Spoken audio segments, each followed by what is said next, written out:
So 10 days to first contact. So that 5% is waiting 10 days to hear back from somebody, 18 days to get their first interview.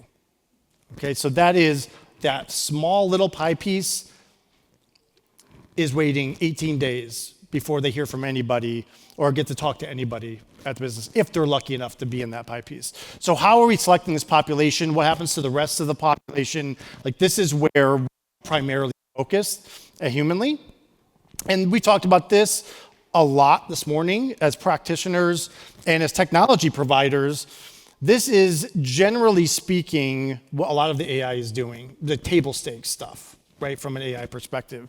Your keyword matching, it's parsing information out of the resume, it's taking your job description, parsing the same level of keywords and understanding of what's happening in the job description, and it's trying to create a match. It's trying to see who has the most prolific set of match criteria out there.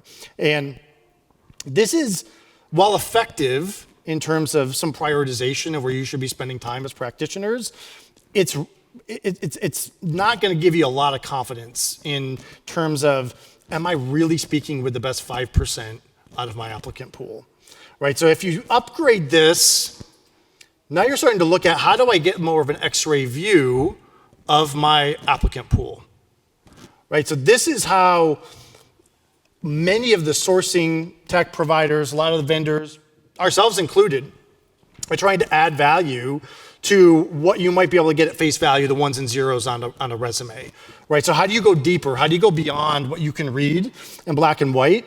And it's just a small cluster of predictive and inference intelligence, right? So there are things I can infer about a candidate based on all these things on the right, right? So if I know that somebody worked at a specific company within a specific time frame, I know if they were there when they raised money. I know they were there when what the level of growth was, rather, while they were there. I know if the company went public. I know a lot of things that happened during their tenure. I can compute things on top of that. I can make skill inference based on title, based on tenure, based on company. And this is adding depth. It's adding a more comprehensive understanding. It goes beyond what you can see in black and white, and it's giving you a higher level of confidence in terms of what you know and understand about these candidates. And that's really all this technology is trying to do, right? So if you look at just some simple keyword matching, if you look at trying to go deeper and using AI to help give you a level of inference and predictive or probabilistic intelligence that helps tell you, this is Matt, but this is also a whole set of things we think are true about Matt for you to go verify, right, in your first, second, or third conversation with Matt, if you choose to talk to me. But what if you just had AI ask me for you, right? So this is where Humanly is spending a lot of time and investment right now, is around going beyond just the resume, just around predictive intelligence that we can see beyond the resume, and allowing at scale for you to verify competencies, ask questions that you might have to wait 18 days to pull out of a candidate to understand, is this somebody I want to continue to speak with? Is this somebody I want to pass to my hiring manager? Is this am I in the right 5% of my applicant pool, right? So, competency validation through autonomous conversation. When you hear conversational AI, what do you think of? Chat, maybe? Like, I'm having a conversation with a robot? Conversational AI has many forms, right? So you can see in this kind of moving GIF here that you have the ability to distribute these conversations autonomously via a chatbot, via a video interviewer, via an audio channel or a phone screen, right? So there's multiple ways you can have a conversation with a candidate, and you can have that with every candidate, right? So you can see, as I kind of click through these slides, that match confidence, our ability as a technology provider, our confidence in how well do we understand this candidate shoots through the roof as soon as you have a conversation with that candidate, right? And there is a wealth of information that can be gained just by having an autonomous conversation with a candidate. And not just about competencies and validation of those competencies. You can have the candidate share their screen, let them share a portfolio, let them share diagrams, let them share information that helps to enrich your understanding about what that candidate's bringing to the table. And you can do that at scale in an equitable way. Imagine getting that intelligence to now be able to begin to prioritize the candidates you're engaging with versus some keywords off of their resume, right?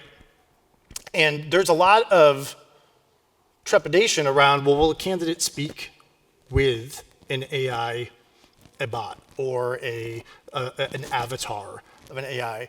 And we're finding almost 10% more activity, long-form conversation with a candidate is happening when they're speaking with with an artificial intelligence interviewer, right? Which is counterintuitive, I think, to what most people think about when they think about putting an AI interview in front of a candidate.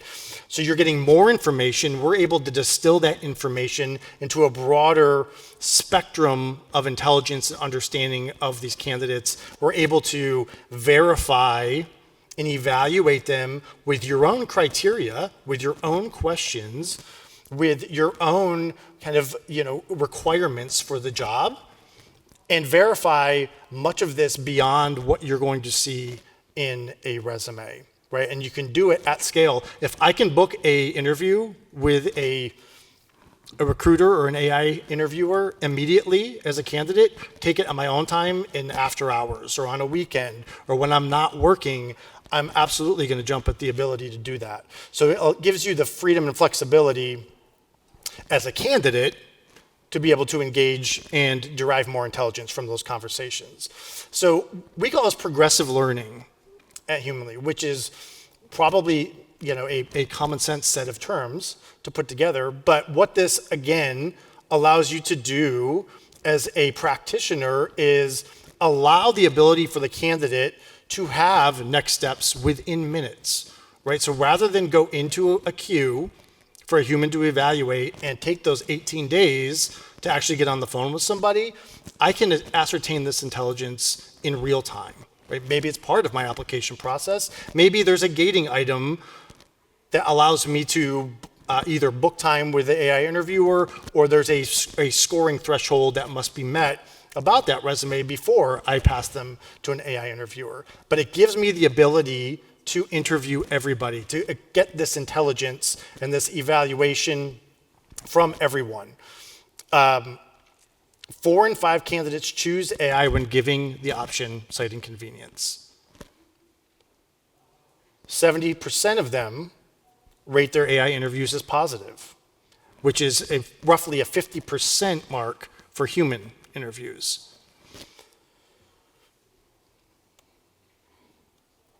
I'm not going to show the video, but the one thing I wanted to make sure we had time to go through is, I'm trying to stay close to the mic here and view my time. You're going to hear a lot of competing vendors or just competing market messages about this, not just from Humanly, but today, tomorrow, in the market in general.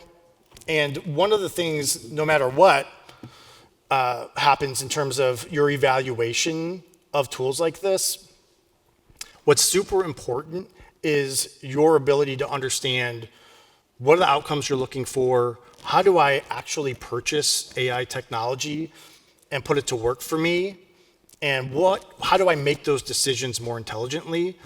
So interviewing your AI, has anyone in here ever interviewed a person, a human being? I would imagine everybody should have their hand in the air.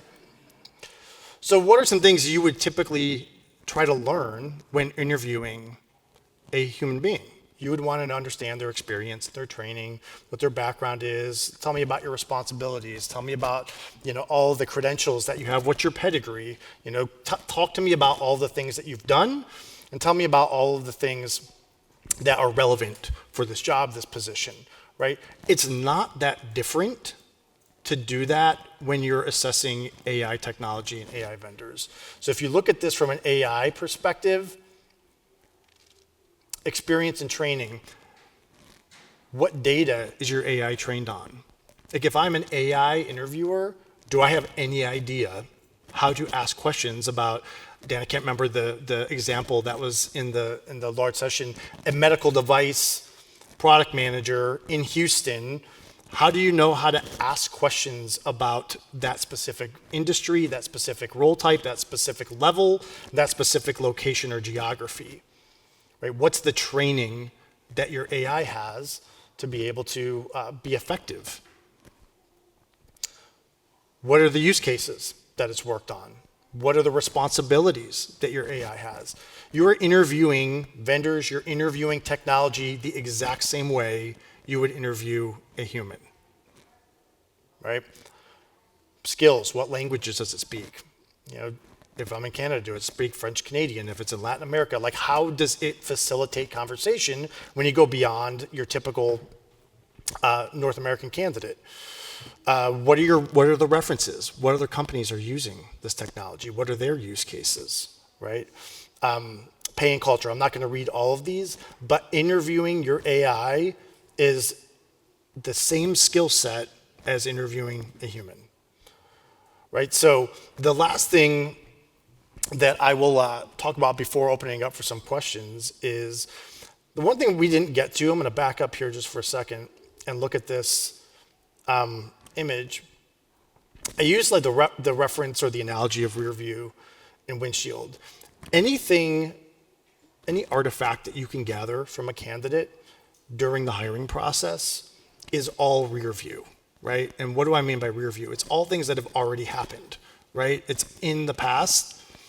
And while it's incredibly important to understand somebody's pedigree, what have they done, what are your skills, what are your competencies, and how do you articulate those as relevant to this job and this company, that's all about what have you done? Like, tell me what's in your rear view, right? What an AI interviewer also allows you to do at scale is start to bring some of the windshield into the conversation as well, right? So what are you looking for next? Why are you looking for a new role? What's the career path you aspire to be? Where do you want to be in 3 years? Where do you want to be in 5 years? Now, while you probably want a human also having these conversations with those candidates, it gives you that level of intelligence and that kind of 360-degree view of the candidate to understand, are they a right fit for this company? Are they a right fit for this role? Are they a right fit for where we are from a growth perspective as a company? So think about not just interviewing at scale, but the ability that you have to ascertain information that is not just a recanting of your resume, but talk to me about what you think your future looks like, right? How do I put that intelligence to work for me as I'm evaluating candidates at scale for a given role? So with that, we are in booth 13. We'd love to show this to you. We would love to talk more about philosophically, what does this mean in terms of being able to interview candidates at scale, applicants at scale? Why is this important? And why does this change the ghosting experience? Why does this change your brand reputation, your career brand reputation, and employee value proposition? And here's a barcode to talk about this, to give me some feedback on this talk. But we do have a minute and a half left if anybody has any questions. Any questions? All right. Let me get it in the mic, though, just so people online can hear as well. I mean, I think it's a question that we all wonder about as we're thinking about implementing new technology, which is how are you protecting for bias in any of your interview results, given the heavy reliance on AI? And then how are you reporting on that? So if I'm asked by my general counsel to report on bias on an annual or quarterly basis, what kind of information are you providing me? Yeah, it's a great question. So how do we protect against bias, first of all? So one of the big proponents of AI interviewing is the fact that the consistency in how you manage that conversation is equitable from candidate to candidate, right? We found that if you are talking to, if we have a recruiter talking to a candidate that's in the same geographical space as them, they spend roughly a minute 20 longer on the meet and greet part of the conversation. Well, there's no malintent there.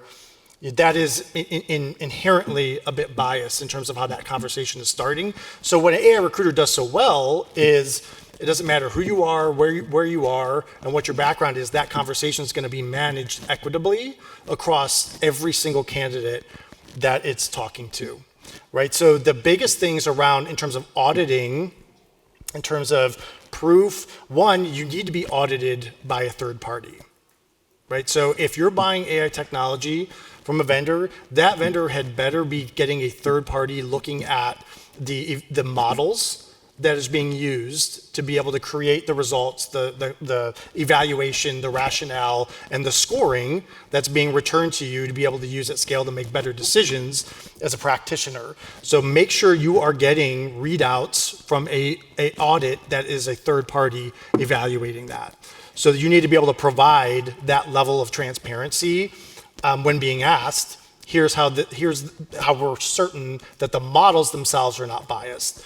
And the transparency in which we as a provider give you around what is our rationale, what is the defensibility, what is happening kind of under the covers. So transparency in terms of the evaluation is another key element to making sure that there is no bias and that you have an audit trail and a rationale around everything that's happening from an AI level perspective, right? Anything black box that can't be explained either to you or to your candidate is a no-no from an AI perspective. Amazing. I think that is all we have time for, but booth 13? 13, yes. Booth 13. All right, give Matt a round of applause. Good job.